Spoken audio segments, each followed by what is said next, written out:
शान्ति। सर्वप्रथम आश्विन शरद नवरात्रि, विजयादशमी तथा शुभ दीपावलीको पावन अवसरमा यहाँहरू सबैको जीवनमा आध्यात्मिक, मानसिक, शारीरिक तथा सामाजिक उन्नति होस्, माता दुर्गा भवानीको शक्ति एवं आशीर्वाद मिलोस् भन्ने कामनाका साथ ब्रह्मा कुमारी ईश्वरीय विश्वविद्यालय परिवारको तर्फबाट र मेरो व्यक्तिगत तर्फबाट कोटि कोटि हार्दिक मङ्गलमय शुभकामना व्यक्त गर्दछु। आज हामी नवरात्रिमा पर्ने विशेष महाअष्टमीको आध्यात्मिक रहस्य एवं सन्देश प्रस्तुत गर्न गइरहेका छौँ। नवरात्रि हरेक वर्षमा 4 पटक पौष, चैत, असार र आश्विन महिनामा पर्दछन्। चैत र आश्विन महिनामा पर्ने नवरात्रिलाई अति महान पर्वका रूपमा मनाइने गरिन्छ भने पौष र आषाढमा पर्ने नवरात्रिलाई गुप्त नवरात्रिका रूपमा मनाइन्छ। शक्ति उपासनाको पर्व नवरात्रि प्रतिपदादेखि नै नवमीसम्म 9 तिथि, 9 नक्षत्र र 9 शक्तिहरूको नवदा भक्ति र साधना गर्ने गरिन्छ। शक्ति साधनामा मुख्य रूपले 9 देवीहरू, 3 महादेवी र 10 महाविद्याहरूको साधना गर्ने विशेष प्रचलन छ।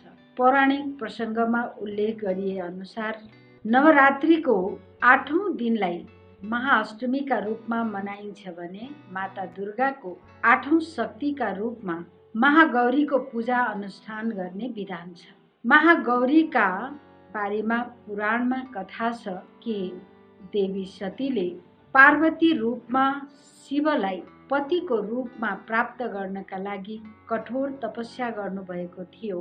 कठोर तपस्याका कारण उहाँको शरीर कालो भएर उक्त तपस्याबाट प्रसन्न भएर भगवान शिवले उहाँलाई गङ्गाको पवित्र जलले धोएर कान्तिमय बनाइदिनु भयो, जसले गर्दा उहाँको रूप गोरो वर्णको भयो।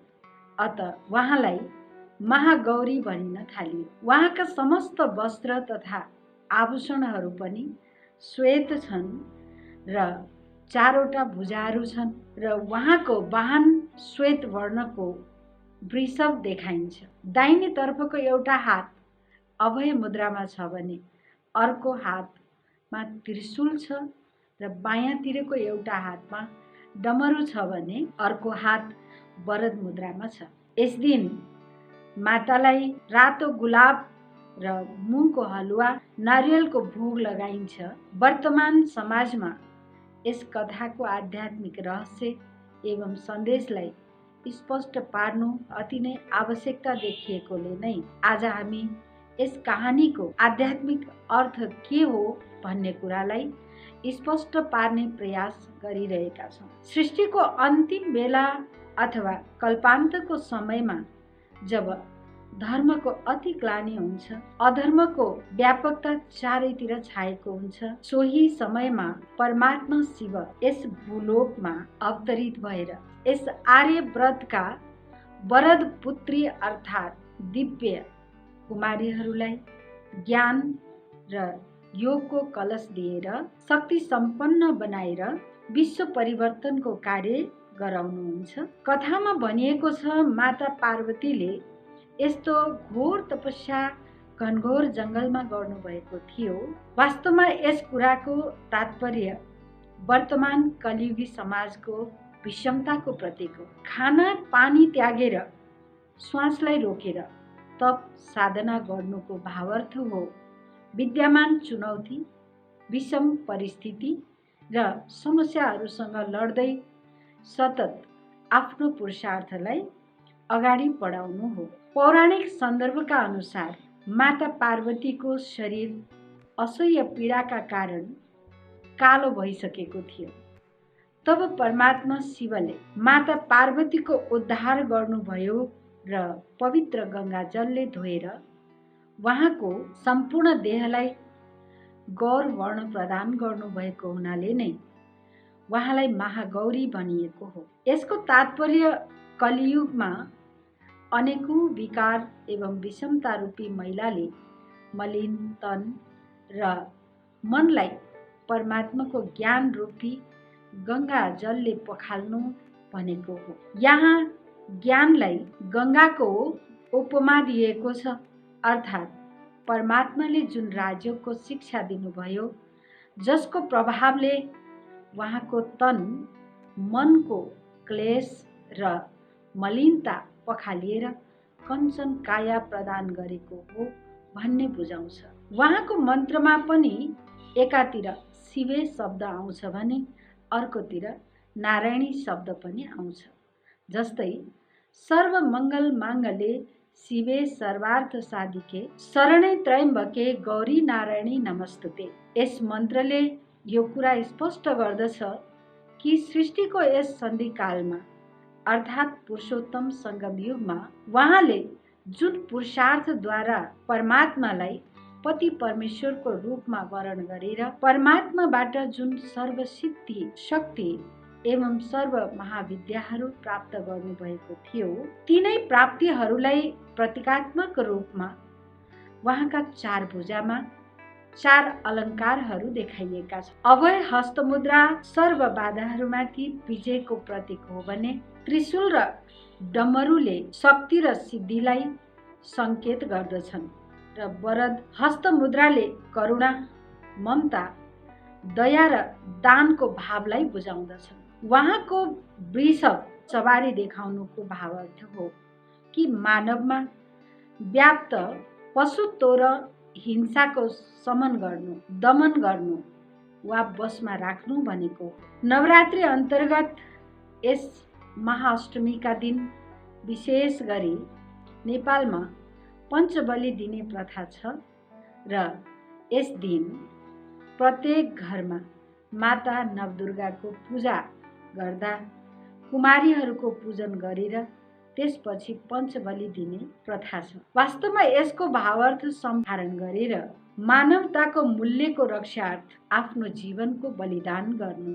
आज समाजमा बलि प्रथा त्यसैको विकृत रूप हो। वास्तवमा यहाँ हामीहरूलाई यस पर्वले के सन्देश दिन खोजेको हो भने विकारहरूको पशुत्व अर्थात् अहङ्कारको र हिंसा वृत्तिको बलि दिएर जीवनमा अहिंसाको पालना गर्नुपर्दछ, जसबाट जीवनमा सुख, शान्ति, समृद्धि प्राप्त गर्नु हो। यस प्रकार अबोध पशुको बलि चढाउनु भनेको त घोर धर्मग्लानीको चरम अवस्था हो। एकातिर धर्मको सार्वभौम सिद्धान्त अहिंसा परम धर्म छ भने यसको विपरीत गएर धर्मका नाममा आडम्बर गर्नु एक महापाप हो। दुर्गुण नाशिनी दुर्गति हारिणी माता दुर्गाको 8औं रूप अति नै शान्त, सौम्य भएको बताइन्छ। उहाँको पूजा गर्नाले कुमारीहरूलाई योग्य पति, गृहिणीहरूलाई योग्य पुत्र, निर्धनलाई धन आदिको फल प्राप्त हुन्छ भन्ने विश्वास छ। वास्तवमा कलियुगको अन्तमा मानिसहरू आसुरी लक्षणले युक्त हुन्छन्, अर्थात् काम, क्रोध, लोभ, मोह, अहङ्कार, ईर्ष्या आदिले युक्त हुन्छन्। तब परमात्मा शिवले प्रजापिता ब्रह्माद्वारा पवित्र नारी शक्तिको रचना गरेर सृष्टिको समस्त विषादहरूको अन्त गर्नुभएको थियो। यसैले नै आज सबै भक्तहरूले आदि शक्ति भनेर कुमारी कन्याहरूको पूजा गर्ने गर्दछन्। कुमारीहरूको अर्थ हो पवित्रता, अर्थात् जसले जीवनमा सम्पूर्ण पवित्रतालाई धारण गरेर परमात्माको जगत कल्याणकारी कार्यमा सहभागी भएकी थिइन्। उनीहरूलाई परमात्माको याद रूपी तपोबलबाट परमपिता परमात्मा शिवबाट ज्ञान र योग रूपी शक्ति प्राप्त भएको थियो भने विष्णु रूपको साक्षात्कारबाट पवित्रता रूपी लक्ष्यको प्राप्ति भएको थियो। यस पुण्य भूमि हिमवत खण्डका ती कन्याहरूले ईश्वरीय ज्ञान बल, योग बल तथा पवित्रताको बललाई जीवनमा धारण गरेको यादगारमा नै शङ्ख, चक्र, गदा, पद्म आदि पवित्रताका सूचक शस्त्र र अलङ्कारहरू देखाइएको हो। यसैको प्रतीकात्मक रूपलाई शिव शक्ति स्वरूपा माता दुर्गा, माता सरस्वती, माता लक्ष्मीका रूपमा यादगार बनेको हो। त्यसै गरी यस पर्वमा चर्चा गरिने असुर वास्तवमा यस धरतीका ती मानिसहरू हुन् जो विकार र दुर्गुणहरूले युक्त छन्। यस धराको आदिकाल सत्ययुग र त्रेतायुगको समयमा देवी देवताहरूको राज्य थियो, तर त्रेताको अन्तमा काम, क्रोध, लोभ, मोह, अहङ्कार, ईर्ष्या, द्वेष, आलस्य, हिंसा आदि विषाद रूपी असुरहरूले देवताहरूको त्यो राज्य उनीहरूबाट छिनेको कुराको दृष्टान्त हो। यस प्रकार ती देवताहरूको यस कृति समाप्त भइसकेपछि त्यसलाई पुनः प्राप्त गर्नका लागि उनीहरूले ती सबै विकार रूपी असुरहरूसँग धेरै मानसिक युद्ध गरे, तर उनीहरू पराजित भए। यिनै असुरहरू अर्थात् विकारहरूका कारण देवताहरूको राज्य भाग्य अर्थात् देवताभित्रका ती दिव्यता नष्ट भए। तब कल्पान्तमा अथवा कलियुगको अन्तमा यानि कि पुरुषोत्तम सङ्गम युगमा परमपिता परमात्मा शिवले प्रजापिता ब्रह्माद्वारा जगत अम्बा सरस्वती एवं ती दिव्य कुमारीहरूलाई शिव शक्तिको रूपमा तयार गरेर उनीहरूद्वारा सम्पूर्ण विकार तथा असुरहरूको नाश गर्नुभएको थियो। त्यसै कर्तव्यको प्रतीकात्मक रूप नै उपरोक्त सन्दर्भको वास्तविकता हो, किनकि यस अलौकिक कर्तव्यपछि सत्ययुग अथवा देवयुग आउँछ र मानिसहरू जो पहिले विकार रूपी असुरहरूद्वारा पीडित थिए, पछि उनीहरू निर्विकारी देवी देवता बन्दछन्। दुर्गा सप्तशतीको अन्तमा उल्लेख गरिएको छ कि असुरहरू मरिसकेपछि सम्पूर्ण जगत प्रसन्न र स्वस्थ भयो, आकाश मण्डल स्वच्छ भयो। पहिले जुन उत्पातपूर्वक मेघ र उल्कापात हुन्थ्यो त्यो सबै शान्त भयो, नदीहरू सही मार्गमा बग्न थाले।